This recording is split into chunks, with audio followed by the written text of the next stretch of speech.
Salut tout le monde, j'espère que vous allez bien. Dans l'épisode d'aujourd'hui, je vous présente toutes les modifications qu'on a apportées à notre Ram 3500 2021.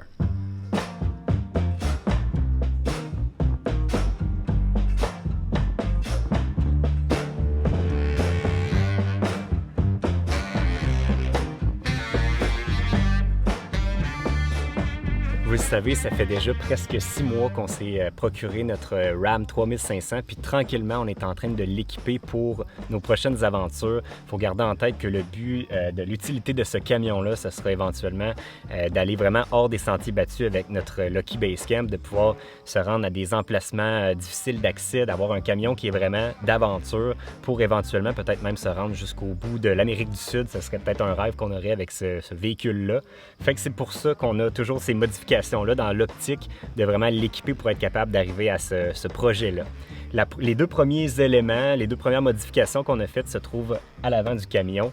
Première chose, c'est vraiment en dessous du camion. D'origine, les Rams, ils viennent, en fait, tous les camions viennent avec une genre de grosse palette que je pense qu'ils appellent ça un diffuseur. Bref, ça sert à améliorer l'aérodynamisme du camion, puis à améliorer légèrement la consommation d'essence ou de diesel du camion. Par contre, cette palette-là vient super basse, puis vient enlever toute la garde au sol qu'on a à l'avant du camion. Fait que ça cause un problème majeur aussitôt qu'on va en route, c'est qu'on va accrocher cette palette-là un petit peu partout. Même juste en se stationnant, les chaînes de trottoir, on accroche ça tout le temps, cette genre de palette-là.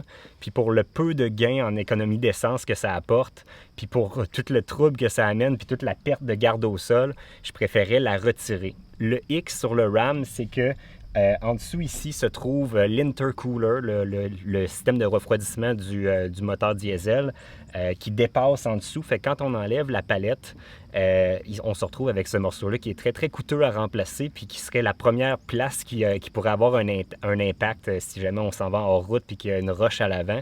On veut vraiment pas briser l'intercooler. Fait que ce que j'ai fait, c'est que j'ai remplacé par une skid plate, un genre de plaque qui sert à protéger justement cette pièce-là qui est importante sur le camion. C'est la compagnie CJC Off-Road qui offre ça aux États-Unis. Ça coûte 300 $ US. C'est vraiment un kit qui est sur mesure pour le Ram 3500 2019 et plus. Puis dans le fond, c'est juste une plaque de métal qui vient se visser directement aux endroits où il y a déjà du vissage sur le camion, puis aux endroits où il y aurait le morceau qui sert à fixer une gratte pour ceux qui installent une gratte pour les déneigeurs. Fait qu'à cet endroit-là aussi, on vient la sécuriser. Fait que cette plaque-là est vraiment hyper solide, puis elle vient vraiment protéger comme il faut la partie là, sous le camion qui est plus vulnérable. Puis ben, ça vient nous donner une super bonne garde au sol là, à l'avant maintenant. Donc ceux qui ne connaissent pas vraiment le hors-route, la garde au sol, c'est très important parce que si on va dans des chemins qui ne sont pas entretenus, où il y a des grosses roches ou des obstacles, on ne veut pas accrocher sous le véhicule. Fait que c'est important que le véhicule ait un bon dégagement en dessous. Puis aussi au niveau de l'angle d'approche. Donc si on veut monter une côte qui est très, très à pic, bien, pour pas que notre nez vienne accrocher dans la côte, bien, c'est important que notre angle d'approche à l'avant soit super bonne. Puis là, bien, maintenant, avec ça, déjà de base, la suspension du Ram est très, très élevée. Ça vient nous donner une très bonne garde au sol en enlevant le petit diffuseur en bas. Fait que ça, c'est notre première modification.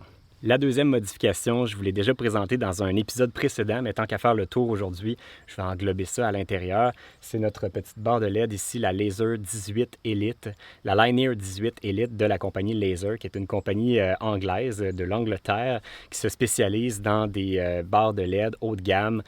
Sont hyper de qualité, ça éclaire comme jamais dans le noir, c'est brutal. On n'allume pas ça sur la route parce que ça ferait mal. Là, pour les gens qui nous croiseraient, c'est vraiment des lumières qui sont destinées à une utilisation principalement hors route.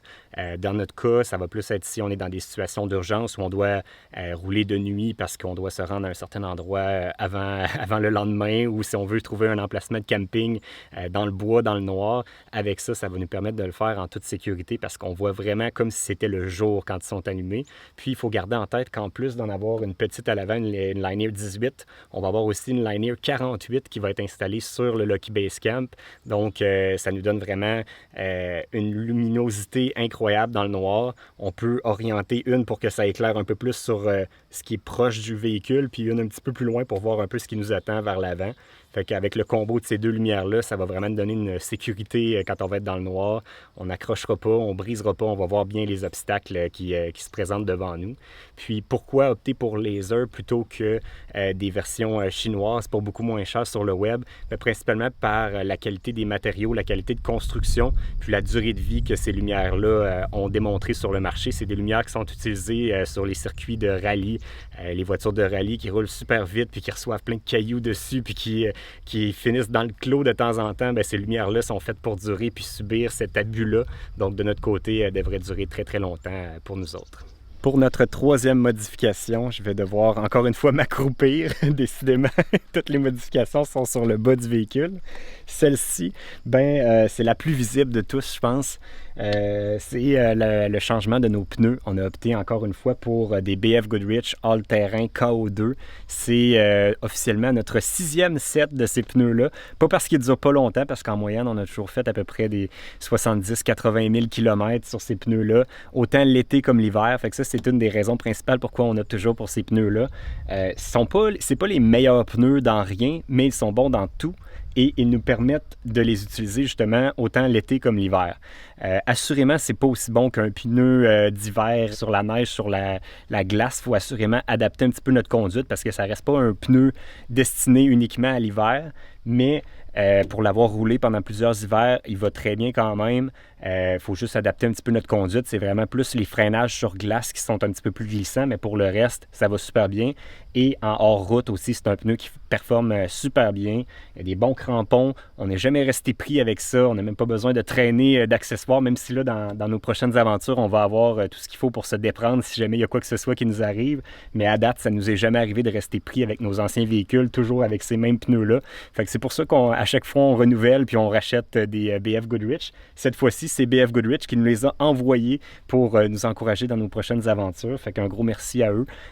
Puis même s'ils ne nous les envoient pas, on va en acheter pareil parce que c'est les pneus qui nous conviennent le mieux. C'est beaucoup plus facile pour nous de gérer juste un set de pneus, de ne pas avoir un autre set de pneus à entreposer en supplément. Donc, de pouvoir les prendre été comme hiver, c'est assurément un des gros avantages. En plus que ces pneus-là performent très bien. Puis là, il y a eu une grosse réflexion derrière le choix de la dimension, de la taille de ces pneus-là. Moi, ce que j'ai choisi, c'est du 35 pouces par 12,5 par... C'est quoi, moi, mes rimes? Donc, c'est des 20 pouces, donc par 20. Fait que 35 par 12,5 par 20. Puis là, j'ai l'air de ne pas savoir c'est quoi ma grosseur de pneu, mais en réalité, je les ai cherchés longtemps parce que l'objectif, c'était d'essayer d'avoir le plus gros pneu possible sans avoir à toucher à la géométrie du véhicule, à la suspension. Je voulais garder ça d'origine, étant donné que ça allait déjà super bien à la base. Fait qu'en grossissant nos pneus comme ça, on gagne à peu près un 2 pouces de hauteur totale de garde au sol. Tantôt, je vous parlais de la garde au sol qui est importante. Bien, ça vient nous donner une garde au sol qui est beaucoup plus grande. Puis là, un pneu aussi qui est plus large, donc il va nous donner une meilleure traction quand on va être en route. Donc, c'est la raison pourquoi j'ai opté pour cette grandeur-là. J'aurais pu aller pour plus gros, mais ce qui me limitait, c'était le pneu de secours que moi, je voulais absolument pouvoir mettre en dessous du véhicule et non pas être obligé de le mettre à l'arrière comme le Lucky Basecamp actuellement, la version du prototype, elle a un pneu à l'arrière. Moi, à cet endroit-là, je préfère avoir du rangement plutôt que d'avoir mon pneu de secours qui est en supplément en haut comme ça. Moi, j'aimais mieux pouvoir mettre mon pneu de secours en dessous et de gagner cet espace-là de rangement. Fait que ça, c'est la raison. Le pneu 35 pouces, il passe flush sur le Ram 3500. Je pourrais vraiment pas me permettre un pneu aucunement plus grand que ça. J'ai pas besoin de le dégonfler. Il fit parfaitement là. Si jamais j'en ai besoin, je fais juste le descendre puis remplacer mon pneu puis ça va être super simple. Dernière mini-modification, encore une fois au niveau de l'éclairage, j'ai ajouté ces petites lumières-là, des petites lumières LED de Baja Design qui viennent avec une braquette spécifiquement faite pour le Ram 3500. Ça s'installe avec juste 2 petites vis en arrière, c'est vraiment facile à mettre. Puis on vient les brancher dans les lumières de recul du camion. Donc aussitôt qu'on embraye ça de reculons, ça vient allumer ces 2 lumières-là. Il y en a une de chaque côté. Puis ça va nous permettre d'éclairer toute l'arrière du véhicule quand on est sur le reculon. Puis le gros avantage là-dessus, c'est que ça vient surtout permettre à nos caméras de recul, autant sur le camion qu'une des prochaines caméras que je vais pouvoir vous montrer tantôt. Ça vient nous donner une super belle visibilité au niveau des caméras parce qu'avec la luminosité que ça donne de plus, bien, la caméra, elle en bénéficie puis nous permet d'avoir une image qui est beaucoup plus claire aussitôt qu'on va être de reculons. Fait que même s'il y a une petite lumière déjà intégrée dans la tailgate, reste que dans le noir, ceux qui ont des caméras de recul, vous le savez peut-être, on perd beaucoup de visibilité puis c'est beaucoup moins clair comme image. Donc grâce à ces lumière-là, c'est beaucoup plus clair, fait que c'est plus facile de se reculer. Puis en plus, quand on fait une manœuvre, les gens qui sont autour vont vraiment assurément voir qu'on est en train de reculer, donc au niveau de la sécurité aussi, c'est intéressant. Mais je vous dirais que c'est vraiment principalement pour les caméras, quand on va se mettre de reculons, on voit vraiment super bien grâce à ça. Passons maintenant à la cabine au niveau des modifications. Celle-là est très simple. C'est juste un petit protecteur qu'on a installé sur la porte. On peut voir déjà peut-être ici là, des petites graphines de nos chiens. C'est à ça que ça sert, ce panneau-là. En fait, c'est pour protéger notre belle porte de RAM super luxueuse et jolie qui serait toute pleine de graphines si c'était pas le cas parce que nos chiens essaient toujours de monter. On peut voir les traces de langue dans la fenêtre parce qu'ils veulent toujours regarder dehors. C'est super simple au niveau de l'installation. C'est 2 petites languettes comme ça avec un petit bout de métal pour le rendre rigide qui s'insère entre la fenêtre et le petit caoutchouc. Puis ça tient comme ça tout seul. C'est super simple au niveau de l'installation. Ça coûte pas cher. J'ai pris ça sur Amazon. Je vous mettrai le lien dans la description si ça vous intéresse. Puis ça vient protéger notre porte puis s'assurer que les chiens vont pas toute la détruire éventuellement. Une fois à l'intérieur de la cabine, vous allez remarquer que ça a pas mal changé. Premièrement, on a retiré la banquette ici. Puis il faut savoir que c'est encore un work in progress. C'est une modification qui n'est pas encore complétée. On est en train d'aménager justement puis de penser au plan, au design de comment on va utiliser tout cet espace-là. Mais en réalité, la banquette, elle venait à peu près à cette largeur-ci. Fait qu'on vient gagner quasiment un pied d'espace pour toute la hauteur de la cabine à l'intérieur. Fait que ça va devenir pas mal notre plus gros espace de rangement. Notre plan, c'est de faire une genre de plateforme avec du vissage un petit peu partout, un peu à l'image du toit du Lucky Base Camp, puis de faire la même chose pour le mur à l'arrière pour nous permettre d'installer du rangement partout, puis éventuellement aussi de mettre mon vélo qu'on vient juste de se procurer qui va pouvoir s'installer ici à l'intérieur. Les chiens, eux autres, vont conserver tout l'espace au niveau des pieds de chaque côté. Fait que c'est un peu ça le plan au niveau du rangement. Puis, ce que j'ai remarqué en enlevant la banquette, c'est que le bruit de la route est vraiment plus présent dans la cabine. Fait qu'il va falloir penser à isoler ça pour que, au niveau du son et autant au niveau de la température, que ça soit mieux isolé que ce l'est maintenant qu'on n'a plus la banquette. On se rend compte que la banquette, je pense qu'elle absorbait beaucoup des sons de la route, puis peut-être aussi de la façon qu'elle était installée, ça venait boucher des trous. Là, fait qu'éventuellement, il va falloir réisoler cette partie-là. Mais assurément, ça nous donne beaucoup plus de rangement. De l'autre côté, vous allez remarquer qu'on a mis un filet pour les chiens, encore une fois. Là, j'ai enlevé la petite porte qui est ouverte, là, mais ça vient se refermer ici avec un velcro. Cette porte-là nous permet de s'occuper des chiens pendant qu'on roule, si jamais on veut leur donner de l'eau ou de la bouffe, les flatter ou quoi que ce soit. Bref, on y a accès par la petite porte-là. Puis ce filet-là, il est principalement pour empêcher les chiens de traverser à l'avant. Si jamais on les laisse, autant sur la route, on les attache dans le véhicule sur la route pour pas qu'ils bougent, mais on veut pas non plus, aussitôt qu'on débarque, si on fait juste une petite commission ou quoi que ce soit, puis que les chiens restent dans la voiture, on veut pas qu'il y ait accès à l'avant de la cabine. Fait que c'est principalement pour ça qu'on a mis ce filet-là, ça va empêcher ça. Toujours dans l'espace arrière, vous avez peut-être remarqué qu'il y a le subwoofer du camion qui est d'un côté, mais de l'autre côté, il y a un petit trou ici pour du rangement. Puis, étant donné qu'on va y mettre une plateforme de storage par-dessus, de la façon que je vais utiliser cet espace-là, c'est pour mettre mon compresseur. J'ai acheté un Twin Compressor de ARB qui va me permettre de regonfler mes pneus parce que, pour ceux qui ne le savent pas, mais en hors-route, idéalement, pour avoir des bonnes performances, avoir un confort supplémentaire sur la route, puis avoir une bonne grip quand on vient pour être sur des surfaces plus glissantes, ce qui est recommandé, c'est de baisser la pression d'air dans nos pneus. Mais si on veut faire ça, éventuellement, il faut les regonfler. Donc, c'est à ça que va servir ce petit compresseur-là. Peut servir également à gonfler des pneus de vélo, un paddleboard, des kayaks gonflables ou peu importe, si jamais on veut s'en procurer éventuellement. Fait que le compresseur, lui, va être caché ici. Donc, il va être accessible si jamais on en a besoin pour une réparation ou quoi que ce soit en enlevant la plateforme de rangement. Mais au moins, il va combler cet espace vide-là qu'on avait puis qu'on n'aura pas accès facilement. Il va rester aussi 2 petites poubelles de rangement qu'il y a en dessous ici, qui eux autres vont être faciles d'accès. On va juste avoir besoin de tasser le matelas pour les chiens puis y aller par la suite. La dernière chose qu'il y a à l'arrière, puis ça, je pense que ça risque d'en intéresser plusieurs d'entre vous, c'est notre grenier. On a installé un grenier dans notre camion. J'avais cette vision-là en tête, mais je me disais ça prendrait un produit idéalement qui est fait sur mesure puis qui est fait solide, parce que si on veut mettre des trucs qui ont quand même un certain poids, si on veut mettre beaucoup de choses dans le plafond du camion, ça prendrait un produit qui est vraiment fait solide. Puis j'ai trouvé cette compagnie-là, ça s'appelle Raingler, R-A-I-N-G-L-E-R. Je vous mettrai le lien dans la description. Les produits sont pas donnés, mais c'est fait vraiment sur mesure pour votre véhicule. Ça vient se visser directement dans le frame du camion, fait que c'est hyper solide. Puis ça nous donne un rangement supplémentaire vraiment important. Juste pour vous donner une petite idée, là, regardez juste d'un côté ici, j'ai un gros sac avec à peu près 10 manteaux qui sont roulés à l'intérieur.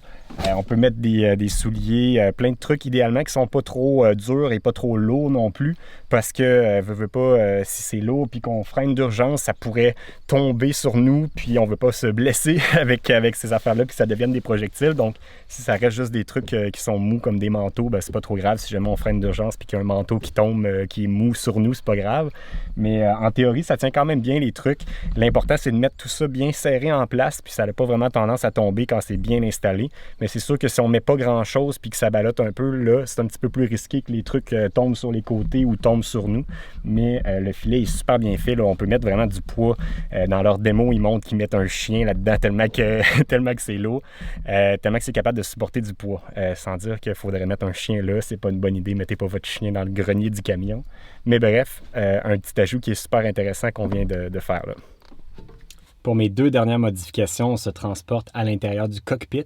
Là, présentement, vous ne les voyez pas de votre côté parce qu'ils sont juste au-dessus et en dessous de la caméra actuellement. Mais par la magie de Ricardo du cinéma, qui lui a toujours le plat fini de cuisiner dans son four qui est déjà prêt, ben moi j'ai l'item en question dans une boîte ici, qui est une caméra de recul, une dashcam et un miroir en même temps. Fait que ça fait plein de choses en même temps, ce petit gadget-là. Puis comment ça fonctionne, en fait, si vous regardez un petit peu de quoi ça peut avoir l'air. D'un côté, vu de face, on a la caméra qui va regarder vers l'avant, qui va servir de dashcam. Si vous ne savez pas c'est quoi une dashcam, c'est une caméra qui filme en tout temps pendant que vous êtes sur la route. Puis vous pouvez utiliser ces images-là à des fins d'assurance si jamais il arrive un accident ou quoi que ce soit. Moi, de mon côté, je prévois m'en servir si jamais il y a quelque chose de super beau à l'avant que j'ai pas eu le temps de capturer avec une bonne caméra. Au moins, j'aurai cette caméra-là en backup qui pourra servir. Puis la qualité est super bonne. C'est une caméra 4K qui se trouve à pointer vers l'avant. Puis à l'intérieur, il y a des prises. En fait, ça vient avec une caméra qu'on peut installer à l'arrière qui va servir de caméra de recul. Mais comme vous pouvez le remarquer, ça a la même forme qu'un miroir. Ça vient s'attacher sur notre miroir directement. Puis en fait, ça vient remplacer le miroir parce que cette caméra-là va être allumée en tout temps. Puis va nous montrer l'image de ce qui se trouve à l'arrière, ce qu'on devrait voir normalement dans notre miroir, parce que le miroir qui est juste au-dessus de la caméra présentement, qui est dans le windshield, dans la fenêtre avant, malheureusement, il est obstrué par le rangement qu'on a ici, mais aussi par le Lucky Base Camp, par le campeur. Si vous avez un campeur sur votre camion ou une fifth wheel, vous comprendrez que ce miroir-là devient totalement inutile, même si, personnellement, je trouve qu'il est très, très utile sur la route. Donc là, on peut plus rien voir dans ce miroir-là. Donc, l'image qui vient s'afficher à l'écran, c'est ce qu'on voit à l'arrière. Fait que ça agit vraiment comme notre miroir le faisait auparavant. Puis c'est le fun parce qu'on peut vraiment ajuster en hauteur l'image pour qu'elle soit vraiment parfaitement bien ajustée. Puis la qualité de l'image est très bonne. La caméra de recul à l'arrière, celle qui sert au miroir, c'est une 1080p. Puis la caméra de la dashcam à l'avant, c'est une 4K.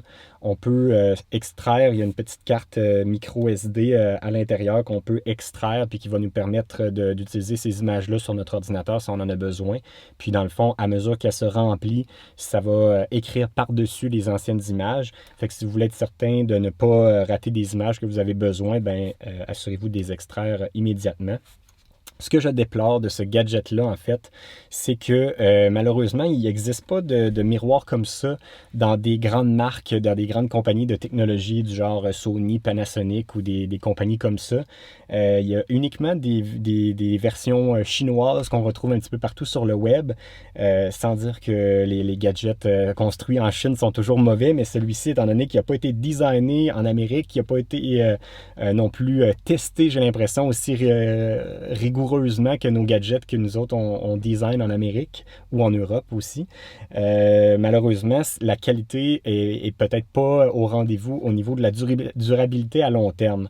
J'ai déjà eu des problèmes dans les premières semaines avec ma première unité, puis c'est pour ça que j'en ai une autre dans les mains présentement, parce que ça, c'est l'unité de remplacement que j'ai reçue, parce que le mien, aussitôt qu'il se met à faire très chaud, il va arrêter de fonctionner, puis il va se resetter de temps en temps. Fait que malheureusement, la fiabilité n'est pas au rendez-vous sur ce gadget-là, mais quand ça fonctionne bien. Moi, ma vision de la chose, c'est que quand ça fonctionne, étant donné que ça fonctionne bien, ça remplace quand même quelque chose qui était à 100% inutile. Donc, même s'il fonctionne à 90% du temps, c'est quand même 90% mieux que d'avoir un miroir qui est complètement inutile, sur lequel on voit rien du tout. Fait que je suis prêt à vivre avec le risque. Puis heureusement, ils ont quand même un bon service, la compagnie que j'ai achetée sur Amazon. Aussitôt que j'ai eu des problèmes, ils m'ont renvoyé tout de suite une autre unité sans poser de questions. Puis ça a été très très rapide comme service. Fait qu'au moins, il y a ce côté-là. Peut-être que la prochaine unité n'aura pas ce problème-là, mais bref, j'avais déjà des appréhensions au niveau du gadget. Je n'étais pas certain que ça allait être de bonne qualité. Puis malheureusement, j'ai eu des problèmes en partant. On va souhaiter que cette prochaine unité-là n'aura pas de problème. Je vous en ferai peut-être un suivi éventuellement. Si le gadget vous intéresse, heureusement, c'est pas très cher. On parle de 200 quelque chose de dollars pour un gadget qui est quand même un écran, 2 caméras. Il y a quand même beaucoup de stock là, pour le prix, je trouve. Là. Ça remplace une dashcam, ça remplace un miroir, une caméra de recul. Bref, ça fait plein de choses en même temps.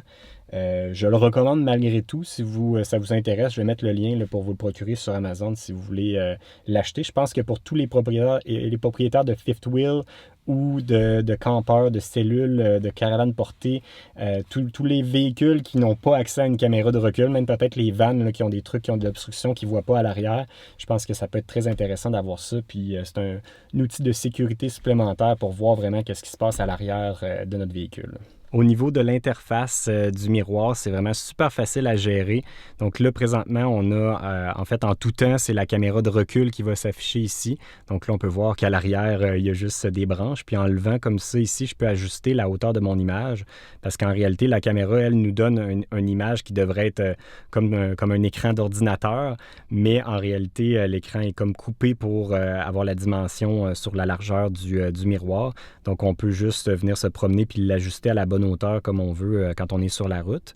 Puis, pour ce qui est de la caméra à l'avant, on a juste à donner un petit coup comme ça. Puis là, on va avoir accès à notre caméra à l'avant. Puis même chose ici, on peut venir ajuster la hauteur de la caméra à l'avant.